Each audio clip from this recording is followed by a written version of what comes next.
Hi,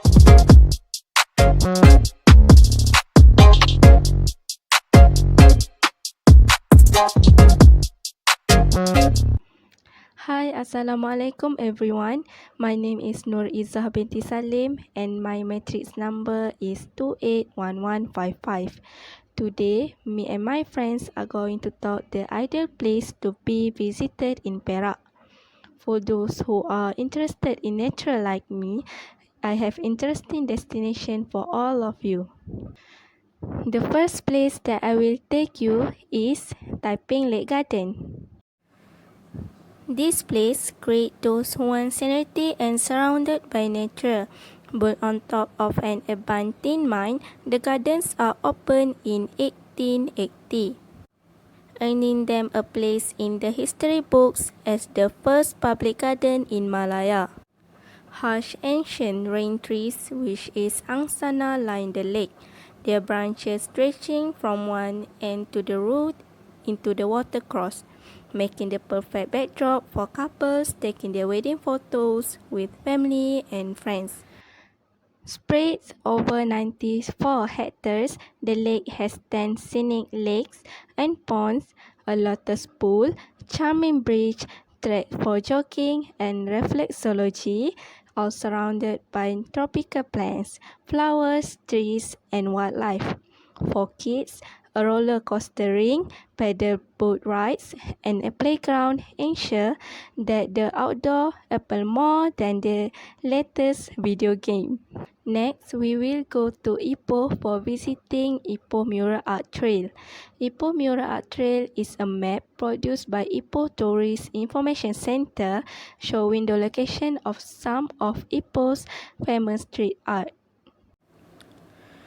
Following on from the success of street art in Penang, Malacca and elsewhere in Malaysia, the city of Ipoh commissioned talented Lithuanian artists Ernest Zakarevic to produce a series of murals with sponsorship of Old Town White Coffee.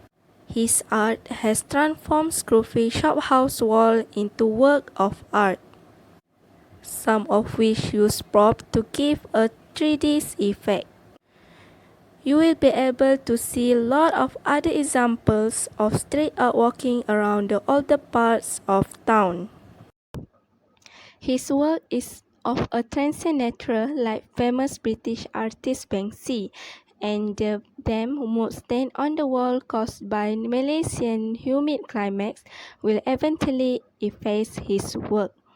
So go and see it while you can.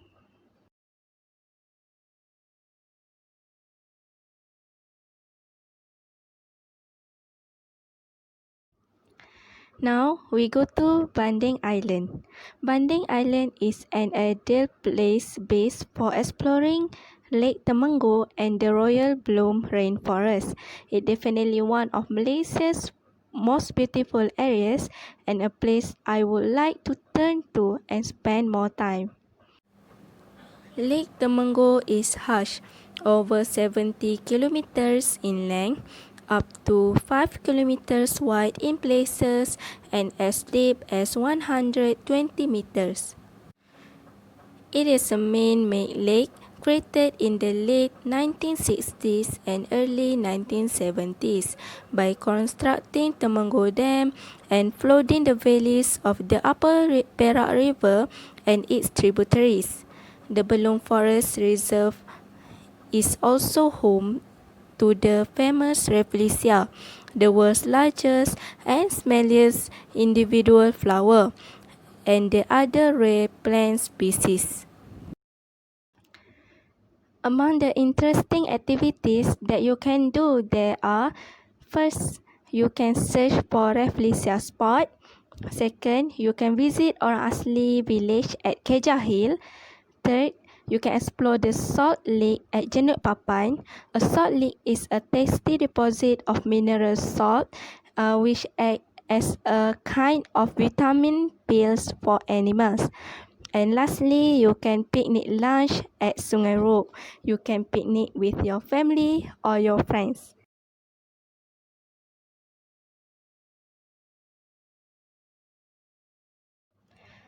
Okay, that's all from me. Now I will leave it to my friends to tell us more about the interesting place in Perak.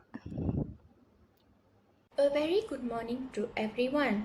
My name is Tanushree Anna Perempuan Narayan Rao and my metric number is 280308. Today I'd like to tell about ideal places to be visited in Perak. In Perak got many interesting places to people visit. Firstly, people can visit the Teluk Intan Leaning Tower. Most of the people like to visit this place because they are attracted by this shape. This 25-meter high tower in the small Perak town of Teluk Intan is Malaysia's answer to the Leaning Tower of Pisa. It is not as old, nor as tall, nor as famous as its Italian counterpart, but it does have a distinct incline and that makes a curiosity worth visiting. The visiting hours is from Monday to Friday at 8 a.m. to 5 p.m. except Saturday, Sunday and public holiday. It was instructed in 1885 by Mr. Leong Chung Cheong and some Ceylonese contractors. It was built primarily to store water for local usage during the dry season and in case of fire. Since it began leaning over due to soft soil foundations, it has become a tourist attraction.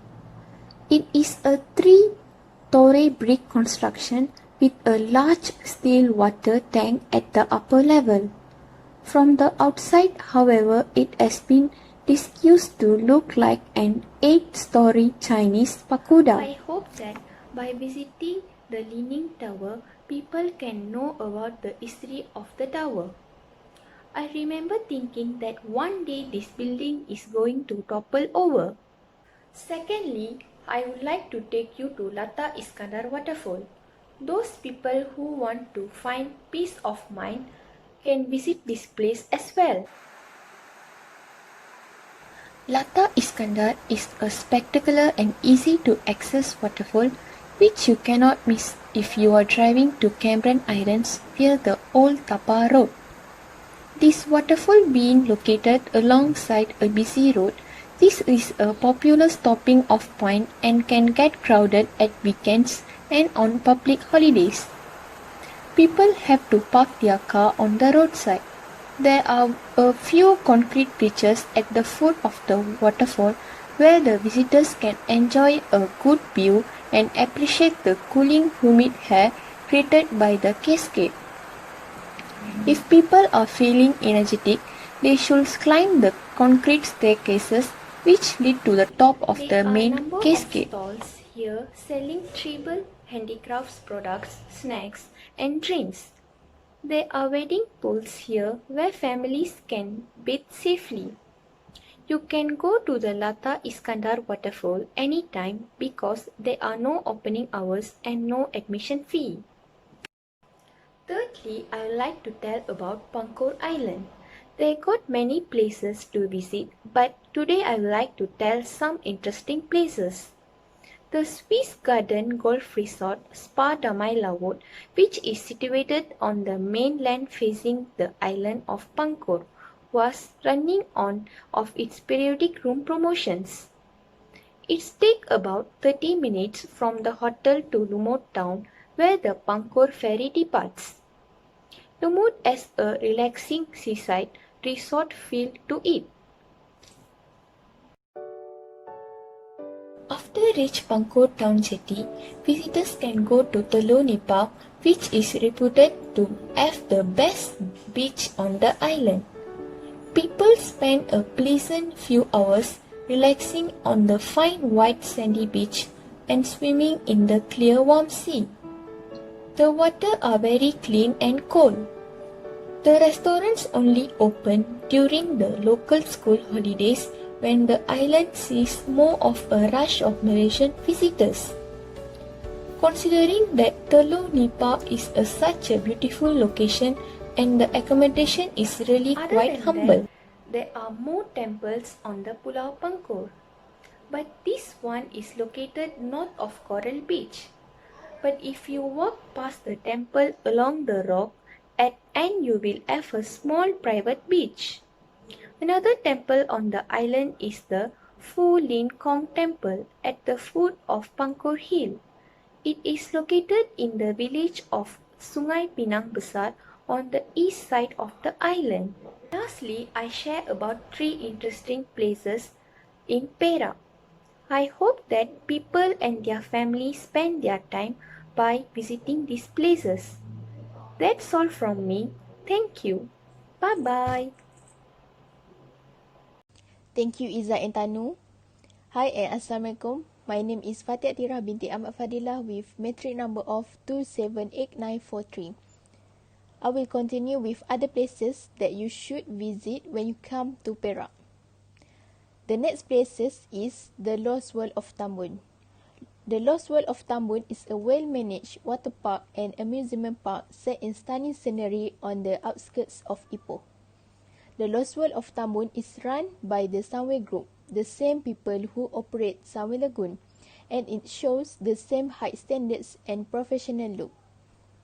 The landscaping at Lost World is beautiful, but what sets it apart from other theme parks in Malaysia is its superb setting. The Lost World of Tambun is divided by 8 sections. The first section is Lost World Water Park. Lost World is mostly a water park theme park, and there are the usual attractions such as a lazy river, which is Adventure River, the jungle wave pool with an extensive sandy beach and a couple of giant water slides called Cliff Racer and Tube Riders.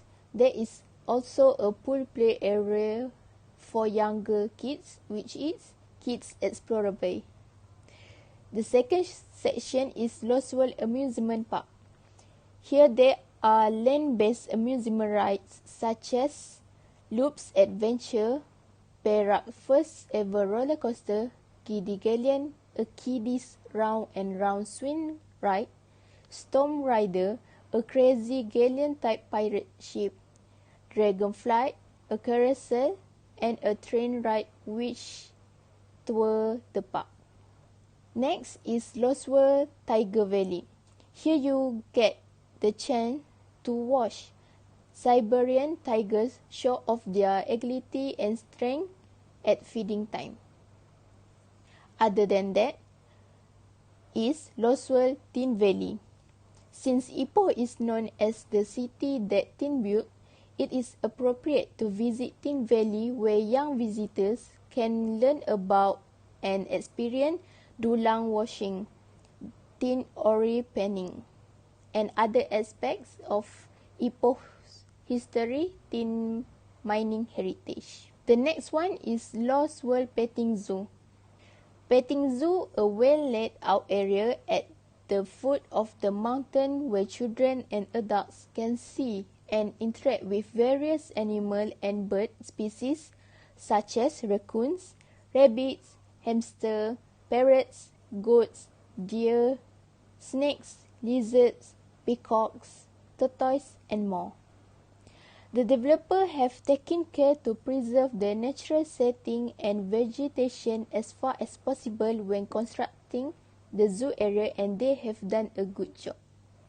The next section is Lost World Adventure Park. This section focuses on adrenaline-filled and adventure activities and team building exercise. Last but not least, Lost World Hot Springs and Spa by Night. A unique feature of Lost World of Tambun is the hot spring, and there are a number of pools, jacuzzis, and a steam cave where you can enjoy the health-giving benefits of natural hot mineral spring water. The hot springs are open for evening season from 6 p.m. until 11 p.m. Attached to the hot springs are massage facilities, which is Crystal Spa, where you can complete the full spa experience. The last places is Bukit Larut or Maxwell Hill. With daily temperature of 10 to 25 degrees Celsius, Bukit Larut is indeed an ideal destination for those wanting to escape from the heat and humidity to Malaysia's lowlands.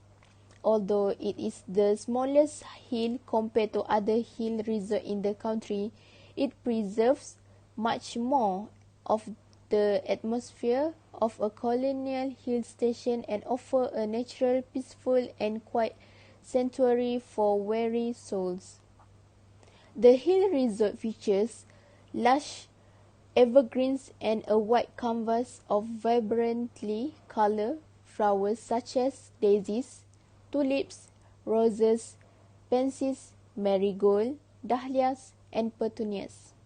Golden sunflowers, reputedly of the largest variety in the country, can also be found in abundance. There is also a waterfall where visitors can enjoy a cool splash or a picnic. Another popular tourist activity is bird watching, especially along the Gunung Hijau Trail, which circles Gunung Hijau leading towards the summit. Private vehicles are not allowed up at Bukit Larut. Instead, the resort provides Land Rovers at the foot of the hill for transportation. The Land Rover operation hours are from 8 a.m. to 5 p.m. daily and transportation charges are RM5 for adults and RM3 for children. When visiting Bukit Larut, make your trip even more worthwhile by dropping by the Taiping Zoo and Night Safari and the Taiping Lake Gardens, two other popular attractions located at the foot of the popular hill resort. So, what are you guys waiting for? Let's visit Perak and have some fun. Thank you.